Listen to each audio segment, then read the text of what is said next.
വേടനിവിടെ പറയുന്നത് ഇവിടെ പീഡിപ്പിക്കപ്പെട്ട് പാർശ്വവൽക്കരിക്കപ്പെട്ട ഒരു വിഭാഗത്തിൻ്റെ കഥ പറയുന്നത് എന്തെന്നാൽ ഇന്ന് നാളിതുവരെ സ്വാതന്ത്ര്യം പ്രാപിച്ചിട്ട് 70 വർഷമായിട്ടും ഇവിടുത്തെ ദളിത് വിഭാഗങ്ങൾക്ക് യാതൊരു ഗതിയുമില്ലാതെ അവർ തെരുവോരങ്ങളിൽ അലയുന്നു, ആ വിധത്തിൽ പീഡിപ്പിക്കപ്പെടുന്നു. ഗവൺമെൻറ് ഓഫീസുകളിൽ, സർക്കാർ ഓഫീസുകളിൽ, അതുപോലെ തന്നെ പോലീസ് സ്റ്റേഷനിലൊക്കെയും ജാതീയമായ പീഡനം, കൊടും പീഡനം ഇവിടെ അനുഭവിക്കുന്നതിൻ്റെ ഫലമായിട്ടാണ്.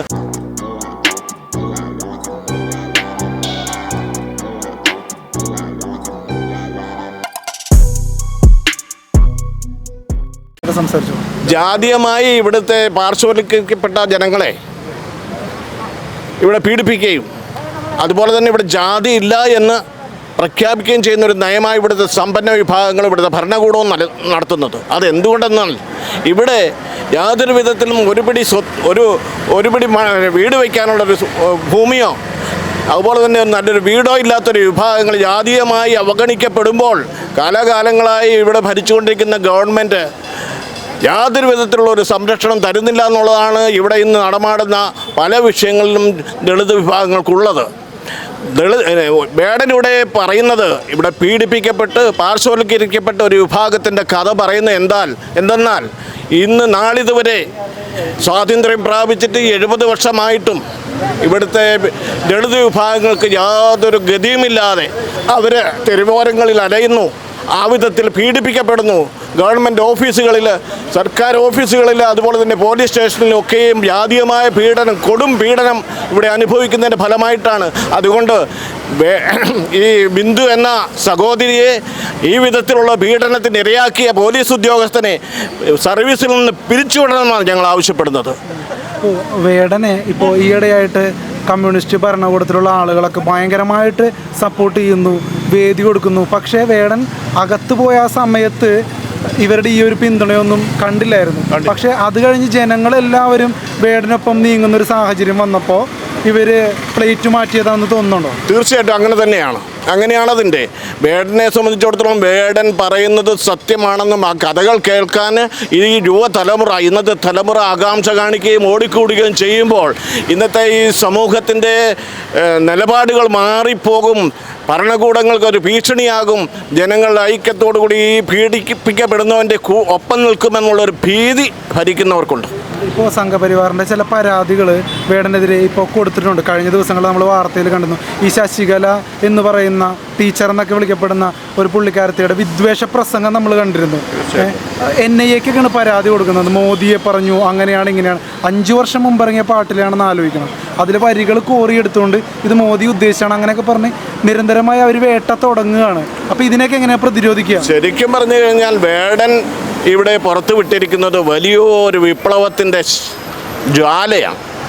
ആ ജ്വാലയിൽ ഈ വിധത്തിലുള്ള ഈ ദളിത് പീഡനങ്ങൾ നടത്തുന്ന ഇവിടുത്തെ സമ്പന്ന ഭരണവർഗത്തിന് ഒരു തീച്ചൂളയായി തീർന്ന് അതിൽ എരിഞ്ഞടങ്ങുമെന്നുള്ളൊരു ഭീതിയുണ്ട്. സത്യത്തിൽ വേടൻ പറയുന്നത് ഇവിടുത്തെ കാലാകാലങ്ങളായിട്ട് ഓരോ ഇവിടുത്തെ ദളിത് വിഭാഗങ്ങളും, ഞാൻ ചോദിക്കുന്ന എന്ത് നേട്ടം ഈ മാറി വന്ന ഗവൺമെൻറ്റിൻ്റെ പക്ഷത്ത് ഇവിടുത്തെ ദളിത് വിഭാഗങ്ങൾക്കൊണ്ട് ഇന്നും തെരുവിലിറങ്ങി സംവരണത്തിൻ്റെ കാര്യത്തിൽ പോലും ഒരു സമരം വയ്ക്കാതെ ഇവിടുത്തെ സമ്പന്ന വിഭാഗങ്ങൾക്ക് സാമ്പത്തിക സംവരണത്തിൻ്റെ പേരിൽ അവർക്ക് സംവരണം 10% കൊടുത്തു. ഇവിടെ എന്ത് നീതി ഇവിടെ കിട്ടുന്നു? ഇന്നും കിടപ്പാടമില്ലാതെ അലയുന്ന ഈ വിഭാഗത്തിൻ്റെ തത്വശാസ്ത്രമാണ് വേടൻ ഇവിടെ ഉപയോഗിക്കുന്നത്. ഈ സംവരണത്തെ പോലും വളരെ തെറ്റായ രീതിയിലാണ് കുറേ പേര് വ്യാഖ്യാനിക്കുന്നത്. സംവരണം കൊടുക്കുന്നില്ല, അങ്ങനെയൊക്കെ എന്തോ ഒരു ഔദാര്യം പോലെയൊക്കെ പറയുന്നൊരു സാഹചര്യമുണ്ട്. അവരെയൊക്കെ എങ്ങനെയാണ് പ്രതിരോധിക്കുന്നത്? അവരുടെ നിലപാടുകൾ ശരിയാണോ? അല്ലെങ്കിൽ അങ്ങനെ കുറേ സ്പ്രെഡ് ചെയ്യുന്നുണ്ട് പല കാര്യങ്ങളും. ഇപ്പോൾ സംവരണമൊക്കെ കൊടുക്കുന്നില്ല കുറേ നാളുകളായിട്ട് എന്നൊക്കെ പറഞ്ഞ് ഭയങ്കരമായിട്ട് സ്പ്രെഡ് ചെയ്യുന്നുണ്ട്. അതിനൊക്കെ എങ്ങനെയാണ് പ്രതിരോധിക്കുന്നത്? സംവരണം കൊടുക്കുന്നുണ്ടെന്ന് പറഞ്ഞാൽ നമ്മൾക്കറിയാം ആദിവാസി വിഭാഗത്തിന് അനേക കാര്യങ്ങൾക്കായിട്ട് ഫണ്ട് അലോട്ട്മെൻറ്റ് ചെയ്യുന്നുണ്ട്. പക്ഷേ ഉദ്യോഗസ്ഥ മേധാവികളുടെ കൈകളിലൂടെ അത് ഇല്ലായ്മപ്പെട്ട് അവർക്ക് വേണ്ട വിധത്തിലുള്ള ഒരു പ്രയോജനം ചെയ്ത രീതിയിൽ ആ ഫണ്ടുകളൊന്നും വിനിയോഗിക്കുന്നില്ല.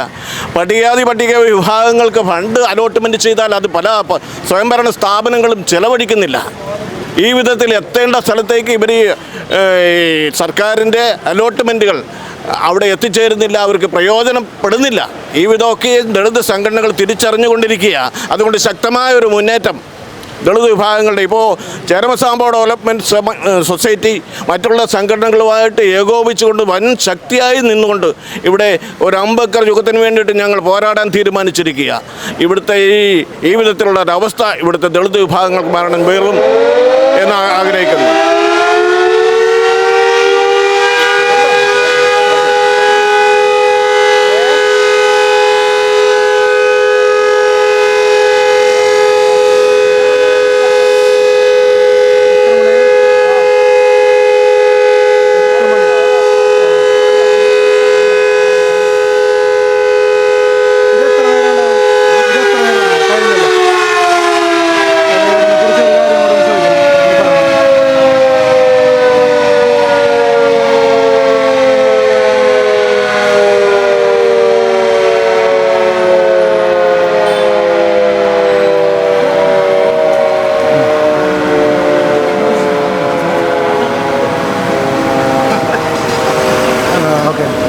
ഇപ്പോൾ പുലിപ്പല്ലിന് ശേഷം ഇപ്പോൾ വേടൻ്റെ പാട്ടിനെ പരാമർശിച്ചുകൊണ്ട് വരികളെ പരാമർശിച്ചുകൊണ്ടൊക്കെ ഈ പറയുന്ന ചിലർ നടത്തുന്ന ഈ കേസും കുട്ടീശ്വരമൊക്കെ കൃത്യമായ ആളുകളിലേക്ക് വേടൻ്റെ വിമർശനവും വിപ്ലവവും ചെന്നെത്തുന്നു എന്ന് തന്നെയല്ലേ സൂചിപ്പിക്കുന്നത്? തീർച്ചയായിട്ടും അങ്ങനെ തന്നെയാണ്. വേടൻ്റെ ഓരോ ചലനങ്ങളും അദ്ദേഹത്തിൻ്റെ സന്ദേശങ്ങളും സാധാരണക്കാരിലും ചിന്തിക്കാൻ കഴിവുള്ളവർ, ഈ സാധാരണക്കാരുടെ അല്ലെങ്കിൽ ദളിത് വിഭാഗങ്ങളുടെ പക്ഷം നിൽക്കുന്നവരുടെ ഉള്ളിലേക്ക് ഏൽക്കുന്ന ഒരു അമ്പായിട്ട് അവർ ഉൾക്കൊള്ളുന്ന ഒരു ശരമായിട്ട് തന്നെ അത് തീരുന്നുണ്ട്. അതുകൊണ്ട് തന്നെയാണ് മറ്റുള്ള ഭരണവർഗവും ഇവിടുത്തെ സമ്പന്ന വിഭാഗങ്ങളും ഭയപ്പെടുന്നത്.